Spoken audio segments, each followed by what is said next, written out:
For more on this tonight, we go to Hyun Lee, managing editor of Zoom in Korea. Ms. Lee, nice to have you with us this evening, and that's really what I want to talk about first, because there doesn't seem to be much focus in the mainstream media about what the people in South Korea may be thinking of this. Give us a sense of how you think South Koreans are playing in this news cycle right now and receiving all of this back and forth.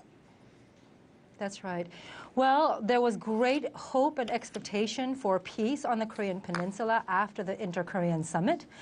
When the two leaders of North and South Korea met back in April, they signed a Panmunjom declaration, which states that both North and South Korea will cease all hostile acts in land, air, and sea. And then that was only less than a month ago that they signed this declaration. And now U.S. and South Korea turn around and they're conducting military exercises that deploy B-52s. These are designed to drop nuclear bombs from the air on North Korea. And, you know, Washington pundits are always saying that North Korea should not be trusted, but we should really ask ourselves which party is more untrustworthy. North Korea has taken major steps ahead of the summit with the United States. They released 3 U.S. citizens who were detained there. They're getting ready to dismantle their nuclear test site next week. Meanwhile, the U.S. is carrying out nuclear strike exercises. I think what North Korea is doing is sending a very clear message to the United States that if the United States wants the summit to continue, then the Trump administration is going to have to meet North Korea halfway. So do you think that this is a real miscalculation on the part of the Trump administration and South Korea to do these exercises? Would it be the safe and correct thing to make sure that these exercises don't go forward? They say they will, but would that not be in some sense somewhat of a capitulation to Kim, because he's never raised this as an issue in the past, knowing that they were scheduled?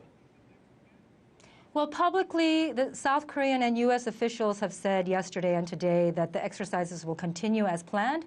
But we should note that today there was an emergency meeting between the defense minister of South Korea and the head of the U.S. forces in Korea, and they have decided to take out the controversial B-52s from the exercises. That's a big move. So it looks like they're already scrambling to make sure the summit will go forward. Okay. I think what Washington needs to understand is clearly what North Korea wants from the summit. They have made it very clear. It's not economic incentives. It's 2 things, normalization and denuclearization of the Korean peninsula. So let's break down what these means.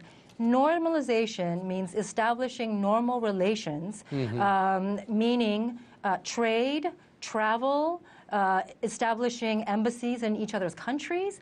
This requires a resolution of the long-standing Korean War. This means the United States and North Korea, who were the main signatories to the armistice back in 1953, they need to replace the armistice with a peace treaty.